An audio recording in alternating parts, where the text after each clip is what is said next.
Police स्मृति दिवस मनाया जा रहा है। देश भर में अलग अलग जगहों पर कार्यक्रम किए गए, शहीद पुलिसकर्मियों को श्रद्धांजलि दी गई, उनको याद किया गया। देश के अलग अलग हिस्सों में कार्यक्रमों का आयोजन किया गया। रक्षा मंत्री राजनाथ सिंह ने श्रद्धांजलि दी और 4 विंडो आपको दिखाते हैं अलग अलग जगहों की कार्यक्रम की। दिल्ली, सूरत और पुणे, कर्नाटका में अलग अलग जगहों पर शहीद पुलिसकर्मियों को याद किया गया।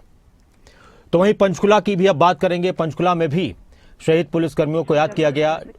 कार्यवाहक डीजीपी ओपी सिंह ने श्रद्धांजलि दी और इस दौरान उन्होंने पुलिस के मनोबल को लेकर पत्रकारों से बातचीत की गई। बातचीत की उन्होंने कहा कि पुलिस का मनोबल बरकरार है, पुलिस का मनोबल टूटा हुआ नहीं है, ये सिर्फ सोशल मीडिया की बातें हैं। उन्होंने कहा कि पुलिस वाले सिर्फ ड्यूटी नहीं करते बल्कि अपनी जिंदगी को खतरे में डालकर लोगों के लिए काम करते हैं।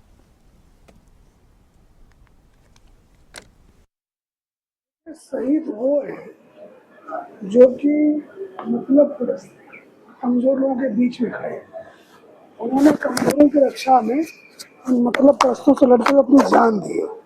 हमें ऐसे लोग चाहिए।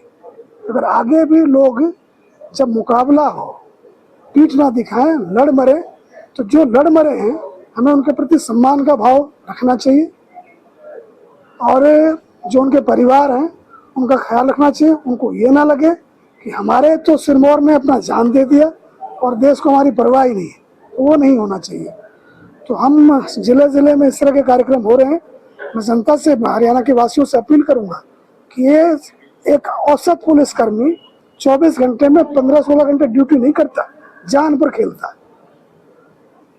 तो हम सबसे अपील करते हैं, जहाँ कहीं हो, घर हो, दफ्तर हो, बाजार हो, सड़क हो, गाड़ी हो, 2 मिनट का मौन रखें, अपना वीडियो बनाएं। हमें पता चलना चाहिए हमारे जवानों को कि जिनके लिए वो जान दे रहे हैं उनको उनकी चिंता है।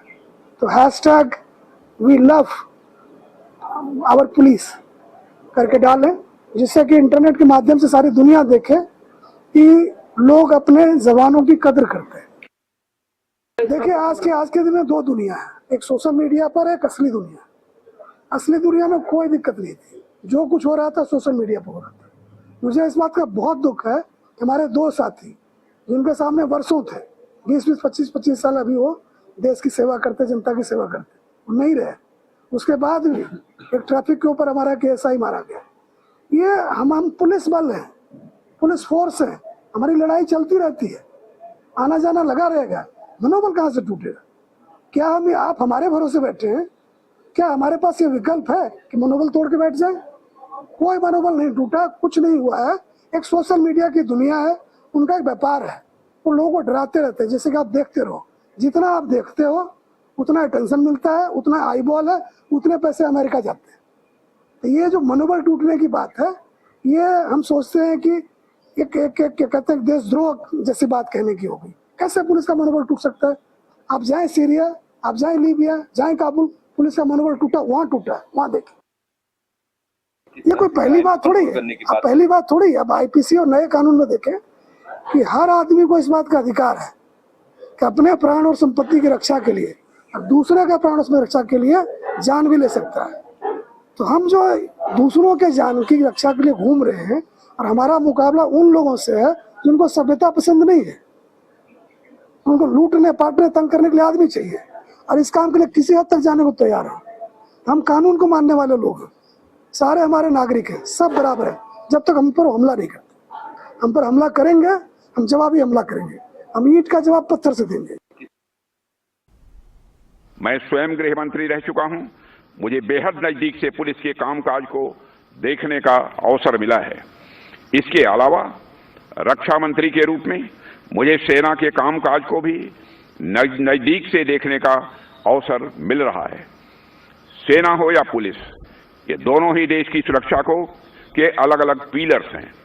इसलिए मेरा यह मानना है कि दुश्मन कोई भी हो, चाहे सीमा पार से आए या हमारे बीच छिपा हो, जो भी व्यक्ति भारत की सुरक्षा के लिए खड़ा है वह एक ही आत्मा का प्रतिनिधि है। साथियों, जब हम देश की आंतरिक सुरक्षा की बात करते हैं तो हमारे आंतरिक सुरक्षा के समय जो एक और बड़ी चुनौती एक लंबे समय तक रही है, उस पर भी मैं आपका ध्यान दिलाना चाहूंगा। एक लंबे समय तक नक्सलवाद हमारी आंतरिक सुरक्षा के लिए समस्या रहा है। एक समय था जब छत्तीसगढ़, झारखंड, ओडिशा, आंध्र प्रदेश, तेलंगाना, महाराष्ट्र, इन सभी राज्यों के कई जिले नक्सलवाद से प्रभावित थे। गांवों में स्कूल बंद थे, सड़कें नहीं थीं और लोग भय में जीते थे। लेकिन हमने ठान लिया कि इस समस्या को आगे नहीं बढ़ने देंगे और हमारी पुलिस, सीआरपीएफ, बीएसएफ, सारी पैरामिलिट्री फोर्सेस और स्थानीय प्रशासन ने मिलकर जिस तरह संगठित तरीके से काम किया वह काबिले तारीफ है। साथियों, पिछले कई वर्षों के हमारे सम्मिलित प्रयास अब फलीभूत हो रहे हैं। पूरे देश को अब यह भरोसा हो गया है कि अगले वर्ष तक इस समस्या का नामो निशान नहीं रहेगा। आपकी जानकारी के लिए बता दूं, इस वर्ष भी कई शीर्ष नक्सलियों का खात्मा किया जा चुका है। Left wing extremism affected districts की संख्या भी अब बहुत ही कम बची रह गई है और वह भी अगले वर्ष मार्च तक खत्म हो जाएगी।